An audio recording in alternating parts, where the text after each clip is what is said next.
Estamos aqui hoje no evento chamado Brasil Liberto, onde mais de 1000 líderes evangélicos, junto com representantes políticos, se reúnem para um propósito político que Jesus nunca testemunhou e ordenou à sua igreja historicamente, buscando um Brasil liberto politicamente de uma esquerda, mas usando a direita como representante de Cristo.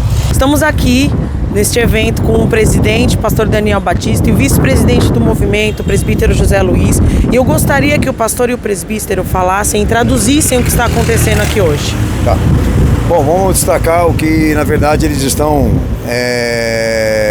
representando ministerialmente, que esse é o julgamento do movimento. O uso da igreja para fins que não são justificáveis. O primeiro fator importante é a união da igreja e do Estado, que deve ser justificado em Cristo e no Evangelho da vida dele. O outro ponto importante, dentro da prerrogativa de Cristo, o uso do sistema político e religioso, que está muito claro, a sua raiz, a sua origem, que não procede, não surge do Evangelho da vida do Senhor, mas de interesses materialistas e corruptos. A questão da isca, a gente vem chamando a atenção disso, a isca desse movimento político-religioso, que são as pautas moralistas e também aquele sentimento de sujeição e temor das coisas que na verdade podem surgir se caso a esquerda assumir o poder, né? Um mal que está representado pela esquerda, que a direita agora tenta combater, a direita evangélica, obviamente, usando o Estado como instrumento de inibição de injustiça, tá? Então tudo isso precisa ser confirmado em Jesus. Esse método, esse sistema, tudo aquilo que na verdade eles agora assumem como igreja e pastor, que está na verdade sendo representado por eles. Jesus precisa confirmar isso, se mete esse sistema neles e obviamente eles não têm condição de conseguir realmente explicar isso dentro do princípio hermenêutico do que Jesus foi historicamente, né? Tá? Pastor, a questão da oração, essa questão da oração, que eles usam a oração, né, esse meio de graça de Cristo. Um uso de meio de graça para interceder por uma ideologia política, por um lado político, por um presidente católico, para combater exatamente um outro lado que eles acreditam representar o mal, mas que no fundo tudo é político. E é uma oração e uma intercessão voltada para uma coisa que obviamente não tem fundamentação bíblica, razões, pautas e etc, etc. Então, quer dizer, é muito perceptível as contradições ministeriais. Entendo que quem está me ouvindo agora tem que compreender o movimento. O movimento Igreja Sem Política não visa impedir o político de ser político, não visa anular a identidade jurídica e direito constitucional. Por isso existe o Estado, para ele representar isso para o cidadão. A igreja não pode ser usada com estes fins. A igreja não pode ser mecanismo político. Ela não foi instituída por Cristo para ser usada para essas finalidades, entendeu? Então esses pastores que estão aí incentivando a igreja a sair para as ruas em defesa desse partido ou desse lado político, usam essa estratégia de querer dizer exatamente que eles sabem que a igreja não precisa de políticos, mas por causa desse sentimento de instabilidade institucional, política e econômica, sai todo mundo para a rua usando a igreja, e eles saem na condição de pastor. Então eles não podem se apresentar à sociedade para uma tarefa jurídica, um objetivo jurídico, como pastor e como igreja. Eles precisam da autorização de Cristo, então eles não têm isso. Então por quê? Eles precisam dar a fundamentação. Presbítero, eu gostaria que o presbítero falasse também sobre esse evento, o que eles estão almejando aqui alcançar, quais são os propósitos deles. Bom, na verdade nós estamos vendo aqui uma reunião, que é dita ser uma reunião autorizada ou de pessoas que se dizem ser cristãs ou liderança evangélica, mas quando você busca, entender o que é ser cristão, está pautado na pessoa de Cristo. Nós vamos identificar em nada do que eles fazem, a atividade, a missão, a vida e a obra de Cristo, sendo pautada nessa união de igreja e Estado. Então é importante sempre que nós pensamos em igreja, buscar essa fundamentação, esse entendimento, que é muito fácil derrubar, é muito fácil você tirar qualquer tipo de argumento que eles venham trazer naquilo que eles estão fazendo aqui nessa manhã. Então, os motivos que estão sendo trazidos aqui não são de Cristo, são meramente humanos, são de interesse pessoal, são de interesse de lideranças que buscam aqui atividades que são humanas, que não tem nada a ver com a missão, com os objetivos que Cristo, como autoridade da igreja, trouxe como aquilo que nós deveríamos trabalhar, fazer e demonstrar que somos a continuidade dele. E não falando só de Cristo, da sua pessoa, mas falando também da igreja. Quando falamos da igreja, o cabeça da igreja é Cristo. E a igreja que nós poderíamos buscar a fundamentação ou também a identificação disso seria a igreja primitiva, que também utilizou dos mesmos argumentos, utilizou dos mesmos princípios do nosso Senhor Jesus. E quando nós vemos essa igreja primitiva e comparamos com o atual, com o que esses homens estão fazendo, nós vamos ver que tem um antagonismo, existe aí uma diferenciação, né? Uma quebra de conduta muito grande. Então quem está nesse momento aqui nos assistindo, é importante buscar aí nos endereços do movimento a fundamentação que nós colocamos como pública, tanto para quem está dentro da igreja quanto para quem é da sociedade, para identificar essa quebra de conduta e levar essas pessoas a esse entendimento, essa consciência de que a autoridade, de que o conteúdo e todo aquilo que diz respeito à educação de fé, ela parte somente de Cristo e foi estabelecida por Ele de forma completa. Não podemos modificar, alterar ou trazer nenhum argumento da vida humana, ainda que com um pretexto de cidadania, para trazer para aquilo que Ele trouxe como completo e puro para que nós vivêssemos. É isso. E é uso de prerrogativa. Tem que ficar claro. É uso de prerrogativa. A igreja é uma instituição exclusiva para Cristo e ela não pode ser usada de maneira antibíblica. Então vamos seguir o propósito, registrando novamente hoje aqui a nossa iniciativa, obviamente levar uma manifestação, não um protesto, tá? E levando exatamente a pauta do nosso Senhor Jesus, que é o evangelho da vida dele, e é o que assumimos, na verdade, representar e trabalhar. Como conseguir justificar o que a igreja é hoje, sabendo que lá atrás ele não agiu com o mesmo método e sistema? O senhor pode me dar essa orientação? Eu acho que os tempos mudaram, né? Estão vivendo novos tempos, a igreja também está vivendo um novo tempo, e é um tempo muito oportuno para, no meu ponto de vista, da igreja se posicionar, né, diante da sociedade como uma igreja que está aqui para proclamar um reino, né, um governo que é o governo de Deus. Então, diríamos então que a mudança é compreensível. Sim. Pode ser justificada até no princípio da Escritura? No meu ponto de vista, sim. Ok. Sabendo que Jesus, historicamente falando, ele não se posicionou a usar o Estado para refriar injustiça. Vamos lá. Roma era. E também, ao mesmo tempo, também não orientou seus discípulos a cargos políticos e sequer também orou e intercedeu por ideologias e partidos e também lados políticos. Sabendo disso tudo historicamente, como que justifica hoje a igreja ser diferente? Queria a sua opinião, só isso. Eu não consigo ver a Bíblia diferente da política. Eu não consigo. Eu vejo Moisés como um líder, eu vejo Daniel como um líder, eu vejo Débora como uma líder. Então Deus levantou naquela época pessoas que lideravam pessoas. Nós queremos pessoas na política que tenham a visão de Deus. Nós queremos pessoas que tenham a direção. E a igreja demorou para acordar. Porque lá atrás diziam que televisão também não era de Deus. E hoje ainda tem muitas pessoas que dizem que política não é de Deus. Vamos lá. Mas Jesus, vocês conseguem ver Jesus político? Ele era um líder. Ele era um líder político também. Ele era político também? Porque todo político é um líder que tem o seu rebanho. Eu não consigo ver ele diferente. Mas você sabe o que é ser político, é ser gestor. Sim, ele não era gestor. Ele ensinou muita coisa. Que eu sei, não. É que hoje a gente tem outra época. Ele era pastor. Ele era pastor também. Pastor é um líder. Eu não consigo ver essa diferença, irmão. Pra mim é uma grande armadilha do inferno. É sua opinião. Não, pra mim é uma grande armadilha do inferno o crente achar que não tem ligado. A gente começa a deixar nas mãos de pessoas erradas. Então, messianicamente, o que ele foi lá atrás, você consegue ele ver nesse plano hoje aqui? Consigo. Ótimo. Tá bom? Qual a sua opinião a respeito? Sabendo que, nesse momento agora, pessoas dizem que os tempos mudaram, mas a palavra não. Você justificaria como, fundamentaria como essa razão? De unir a igreja e o Estado agora por essas razões e essas pautas materialistas. Qual a sua opinião sobre isso? Eu acho que tem que juntar sim, porque a igreja precisa de pessoas que defendem a fé dela, né? Okay. Defende aquilo que nós acreditamos, a base da família, igual foi dito lá dentro. Tá. E mesmo sabendo que Jesus não foi isso, você está de acordo de que pastores possam fazer o contrário? Fazendo o contrário não seria uma forma de dizer que eles são melhor do que ele? Não. Seria uma forma de defender aquilo que... Tá. Você vê Jesus político? Não vejo Jesus político, mas precisa de pessoas que defendem a igreja dentro da política. Mesmo sabendo que ele não foi político, mesmo sabendo que ele não usou esse método e sistema, você de acordo que a igreja hoje, ela faça diferente? Sim. Por essas razões? Sim. Ok, muito obrigado. Obrigado a você. Sabendo que a igreja hoje está fazendo tudo o contrário, tudo diferente do que ele foi lá atrás, qual a sua opinião a respeito, ou diremos o seguinte, como você fundamentaria isso hoje? Eu vejo por duas formas, né? Jesus, ele nos escolheu de uma forma divina, né? Tá.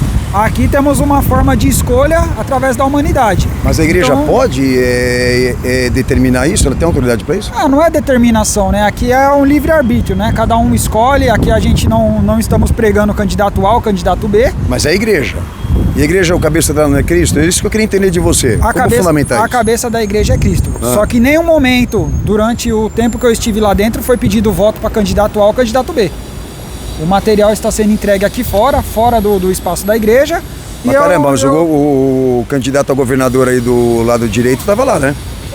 Eu não vi ele lá. No Ele momento estava que eu presente, cheguei, ele não estava. Ele estava presente. Aí é você que está falando, eu não cheguei a ver.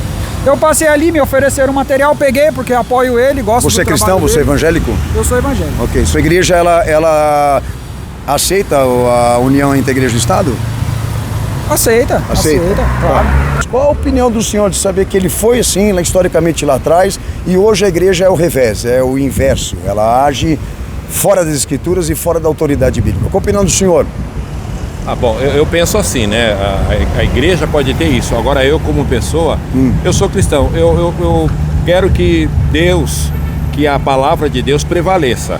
Eu penso dessa forma, né? Tá. Mas você sabe que as escrituras falam que a gente não deve se associar às contradições e às trevas, né?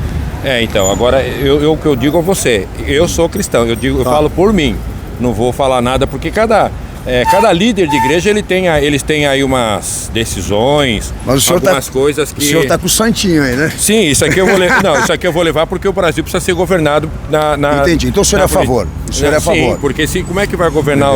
Quem é que vai estar lá como governador do nosso estado? Mas o senhor entende minha posição? Entendo. De saber que Jesus não foi isso lá atrás. Sim, por isso que, como você acabou de falar, né? Jesus não foi isso lá atrás. Agora, hoje... Quem vai governar o nosso Então, por pressão materialista, econômica, social, a igreja se rende à questão? Não, eu não posso falar isso. Tá. Eu não vou falar isso, não. Eu digo por mim, como eu estou te falando. Eu tenho uma preocupação com o meu país. Tá.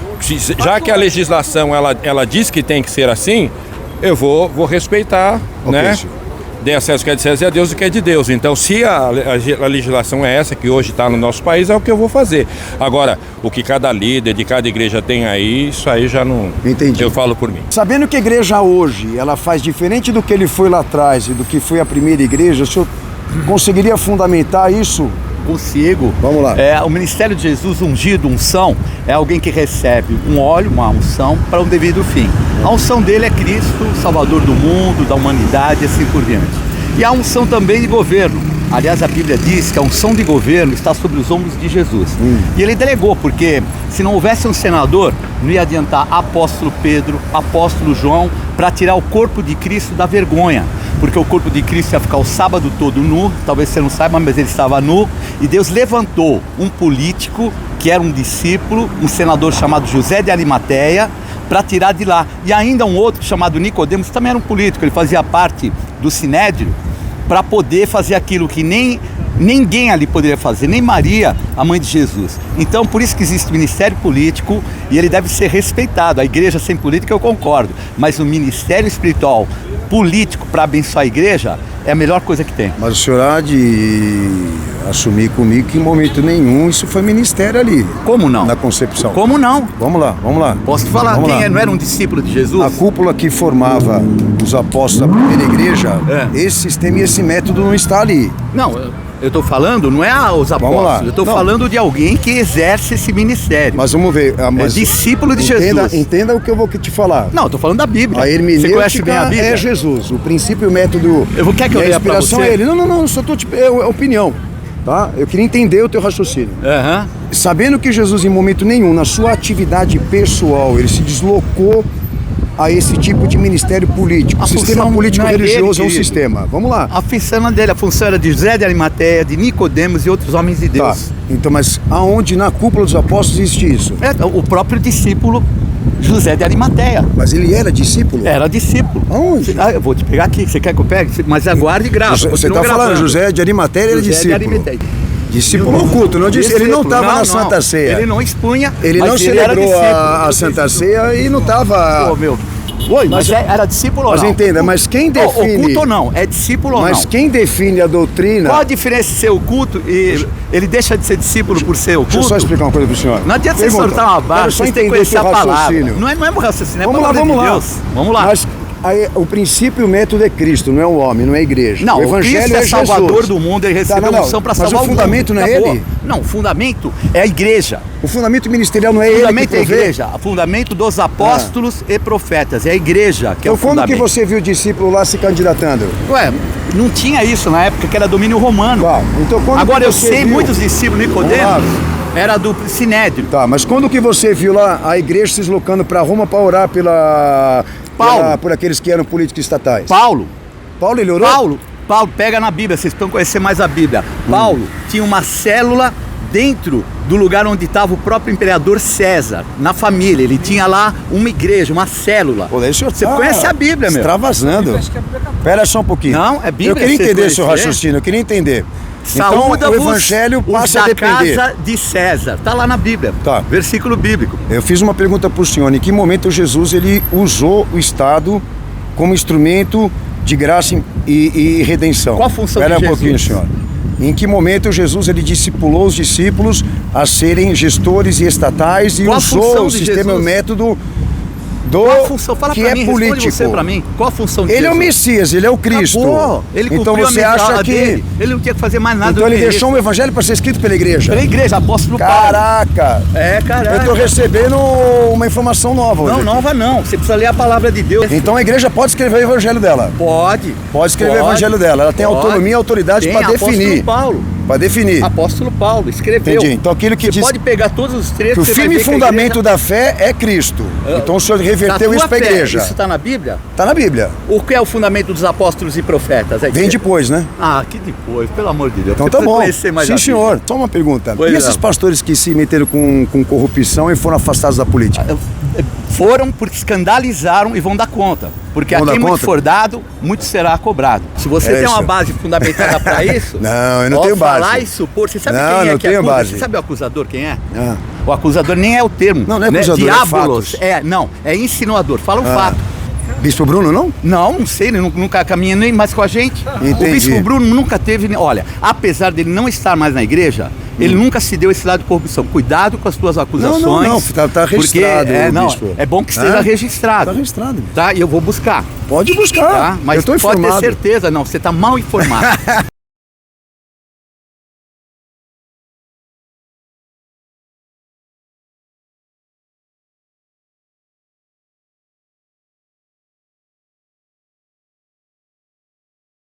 Nós estamos aqui no evento da Coalizão das Igrejas Evangélicas Apostólicas do Brasil, chamado Brasil Liberto, onde representantes políticos se reuniram junto com líderes evangélicos para manifestar uma fé política. E nós viemos aqui, entrevistamos alguns líderes, algumas pessoas, e algumas pautas que foram justificadas por esses líderes foram que os tempos mudaram, certo, pastor? Que Jesus era gestor, líder e político, a necessidade do tempo, a unção de governo, que Paulo tinha uma célula na casa de César e que o fundamento é a igreja e o evangelho pode ser escrito por ela. Pastor, o que o pastor pode falar sobre isso? Que o evangelho pode ser escrito pela igreja, que parte dele não foi escrito por Jesus, a igreja precisou escrever eles, inclusive, né? Que José de Arimateia era discípulo. Olha, sinceramente, todo mundo vai ouvir, vai tirar as conclusões. O fato é que, né, o movimento tem esse objetivo de expor tudo isso de uma maneira agora organizada. O que está na escritura e o que as pessoas pensam sobre isso, sobre a pauta. Então, assim, a gente teve aqui, fizemos presença aqui, abordamos as pessoas, até tem uma figura ilustre da Renascer em Cristo que pôde falar e disse que a gente não conhece a escritura, que não conhece a palavra, e o que ficou muito claro para ele, o que foi? É que fica uma página em aberto no messianismo de Jesus e no evangelho dele, que a igreja continua escrevendo hoje. Começou por Paulo, segundo a opinião dele, e se estendeu para a prerrogativa do cristianismo, para o sistema político e religioso. Então esses caras praticamente eles assumem a autoridade da definição disso. Do que a igreja, na verdade, precisa hoje obrigar a fazer e atender a fazer. Então, tá aí a exposição. chegou para todo mundo, agora é cada um tirar as suas conclusões. Até peço para você repetir, porque eu ainda estou filtrando ainda tanta besteira que eu escutei. Aí você repita para eles lá, para eles poderem, na verdade, lembrar sempre os argumentos desse povo que está dentro do sistema político religioso hoje. Vai lá, repete aí. Os tempos mudaram, que Jesus era gestor, líder e político, a necessidade da época do tempo, Isso aí. a unção de governo que Deus deu, que Paulo tinha uma célula na casa de César e que o fundamento é a igreja, o evangelho pode ser escrito por ela sim. É isso aí, esse é o fundamento deles. Cantares de Salomão, eu só não sei o capítulo e o versículo. Pessoal, seguimos junto, é muita besteira e muita asneira, mas vamos seguir no propósito, expondo aí as verdades do que a igreja hoje, infelizmente, se tornou um objeto, um instrumento de ideologias. Um abraço, Deus abençoe vocês, vemos na próxima aí, um abraço.